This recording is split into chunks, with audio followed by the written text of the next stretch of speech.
Hola, bienvenidos al curso de termodinámica ofrecido por Universo Ingeniería. En este vídeo vamos a continuar profundizando en el concepto de equilibrio.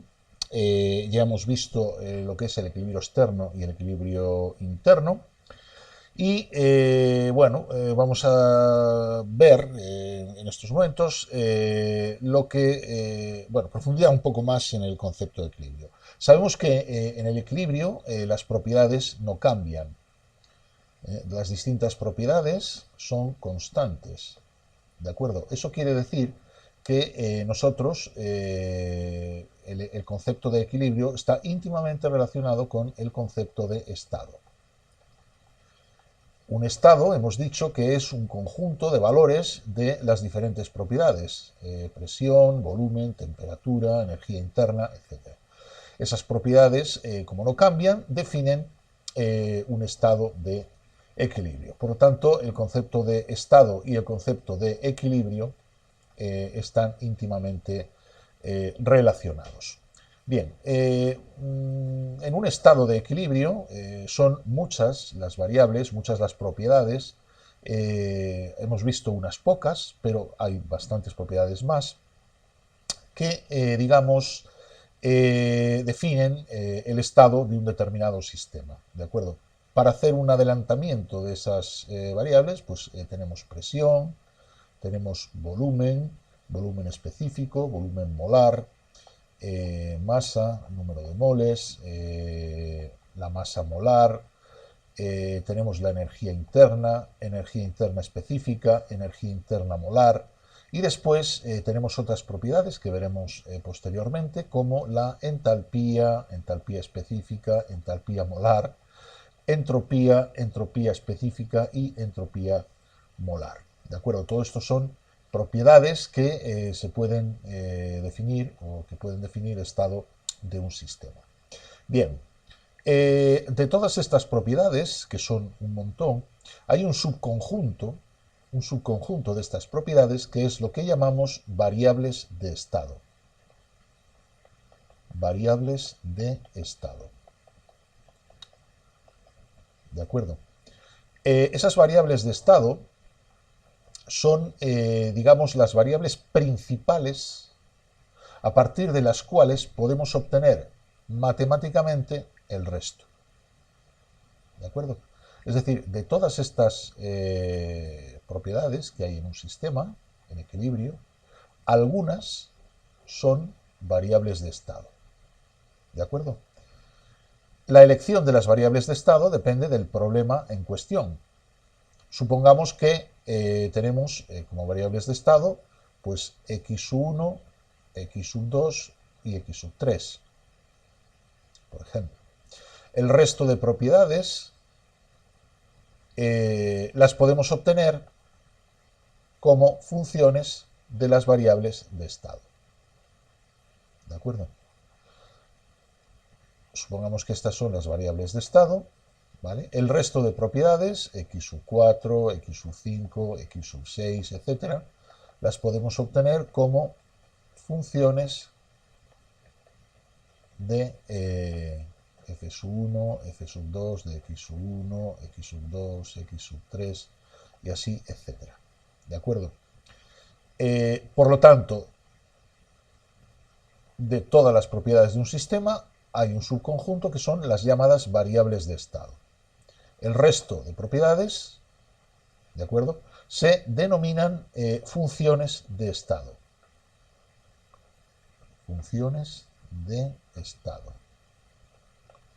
Y las fórmulas que utilizamos para calcular las funciones de estado en función de las variables de estado se denominan ecuaciones de estado.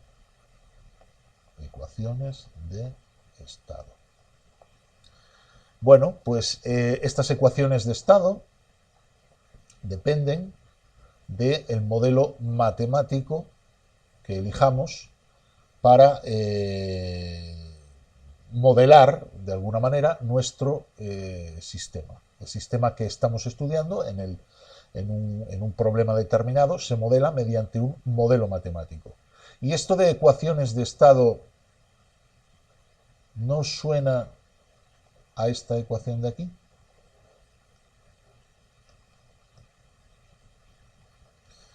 Esto que tenemos aquí es la ecuación de estado de los gases ideales. ¿De acuerdo? Presión por volumen igual al número de moles por la constante de los gases por la temperatura en kelvins. ¿De acuerdo? ¿Por qué? Porque el modelo del gas ideal es un modelo que podemos utilizar en determinados problemas y esta ecuación, ¿de acuerdo?, es una de las ecuaciones de estado que me ayudan a obtener las funciones de estado en función de las variables de estado. ¿De acuerdo? Este modelo lo veremos después en un capítulo posterior.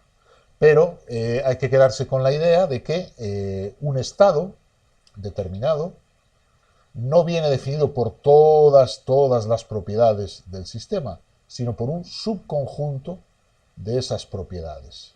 ¿De acuerdo? Ese subconjunto se llama variables de estado. ¿De acuerdo?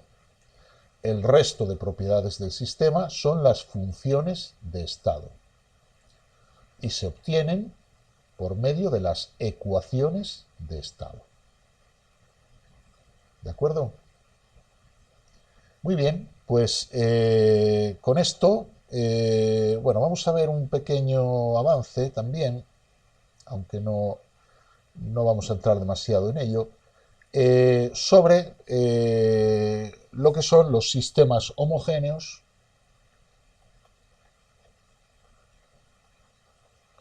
y los sistemas heterogéneos.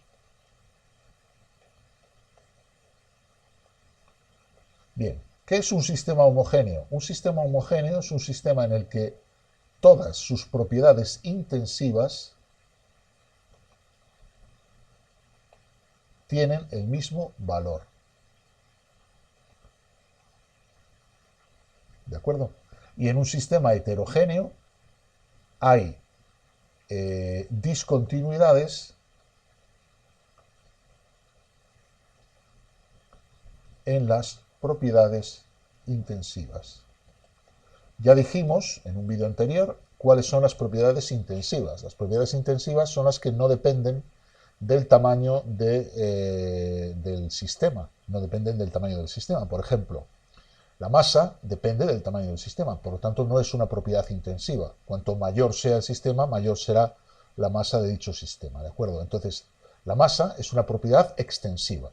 Sin embargo, el volumen específico o el volumen molar, el volumen por unidad de masa o el volumen por unidad por mol, son propiedades intensivas. ¿Por qué? Porque por muy grande que sea el sistema o muy pequeño que sea el sistema, tienen el mismo volumen por unidad de masa o por unidad de número de moles. Porque aunque el volumen sea más grande o más pequeño, también lo es la masa del sistema. Por lo tanto, el cociente, que es el volumen específico o el volumen molar, permanece constante. Esas son las propiedades intensivas. Entonces, por ejemplo, mismamente, si tenemos un sistema en el cual tenemos en equilibrio agua líquida, vamos a suponer un cubo con agua, una parte de agua, hasta aquí de agua, ¿de acuerdo? Un recipiente y todo esto de aquí es aire. Lógicamente, el volumen específico del agua tiene un valor distinto que el volumen específico del aire, ¿de acuerdo? Por lo tanto, hay una discontinuidad. Si yo voy tomando medidas del volumen específico a medida que me acerco a la superficie, llega un punto en el que el punto ya es de aire. Por lo tanto, se produce una discontinuidad en el volumen específico. Lo mismo ocurre si tengo pues, una mezcla de agua, por ejemplo, con hielo. ¿De acuerdo? Yo tengo aquí un cubito de hielo. A medida que me acerco a la superficie del hielo, el volumen específico tendrá un valor y a partir de la superficie, que ya me meto dentro en el interior del cubito de hielo, el volumen específico será distinto. ¿De acuerdo? Por lo tanto, los sistemas heterogéneos suelen ser sistemas en los que o bien hay diferentes sustancias que no están mezcladas, aunque estén en la misma fase. Por ejemplo, si tenemos un vaso con agua y una capa de aceite por encima, porque las dos están en fase líquida, aquí solo tenemos fase líquida, pero al ser inmiscibles, pues se produce esa discontinuidad, ¿de acuerdo?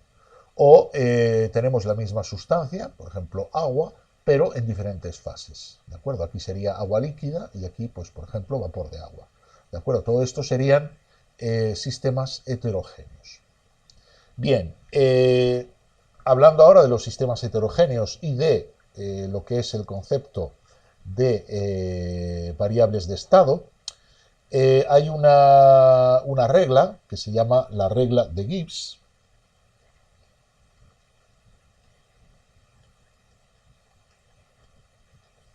que me dice cuál es el número de variables de estado de un sistema. ¿De acuerdo? Esa regla es L igual a C menos F más 2. Esto es la regla de Gibbs. ¿De acuerdo? Bien. Vamos a adentrarnos un poco en esta ecuación. L es lo que queremos calcular. Es el número de variables de estado de un sistema. C es el número de especies químicas.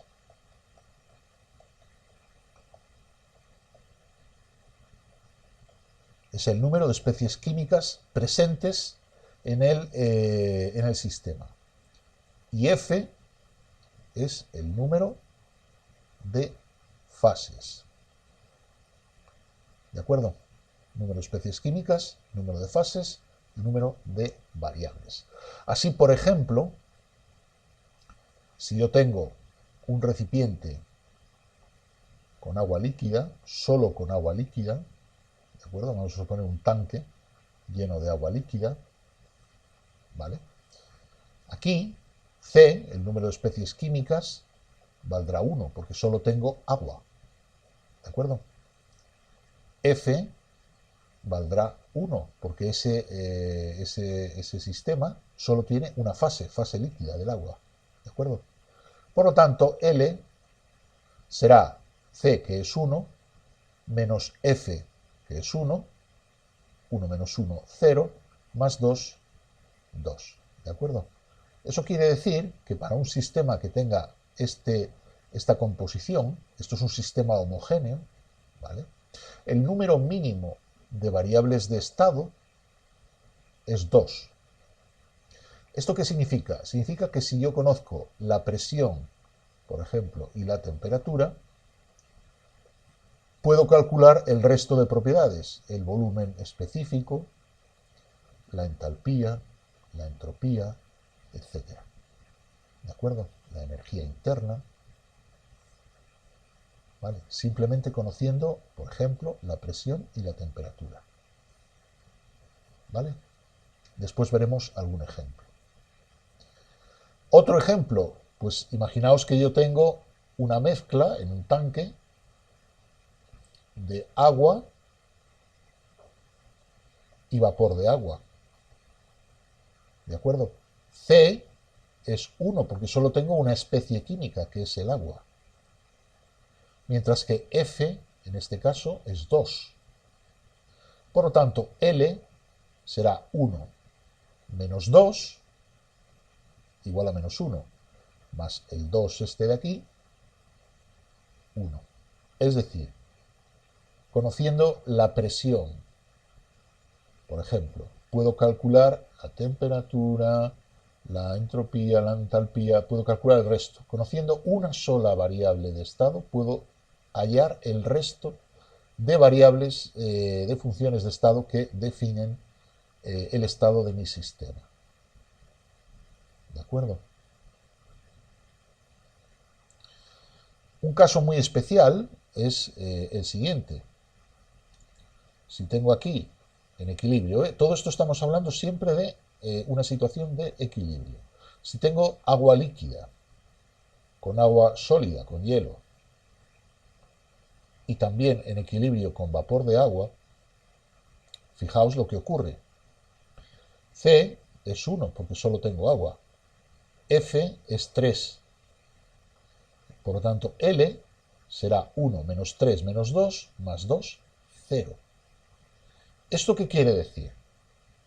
Esto quiere decir algo tan sencillo como que en esta situación en equilibrio no necesito conocer ninguna variable de estado para saber el estado del sistema. Porque este equilibrio que veis aquí, de agua líquida con hielo y con vapor de agua, se corresponde con el punto triple del agua. El punto triple que tiene una presión conocida, una temperatura fija conocida y un volumen específico conocido, y todas las propiedades del punto triple son fijas. ¿De acuerdo? Y están tabuladas. Yo ahora mismo no sé cuáles son, pero las podéis encontrar. Las podemos encontrar en Internet. Propiedades del punto triple del agua, y son propiedades fijas. Por lo tanto, no necesito conocer absolutamente nada para calcular el resto, porque todas las propiedades están tabuladas y son fijas. Se conocen todas, ¿vale? Por eso L me da 0. Muy bien, pues con esto nos hemos introducido de lleno en el concepto de estado, en el concepto de equilibrio, y bueno, es otro de los conceptos importantes que vamos a manejar en termodinámica. Como siempre, espero que os haya gustado el vídeo, y cualquier duda o aclaración podéis escribirla en los comentarios. Un saludo y hasta el próximo vídeo.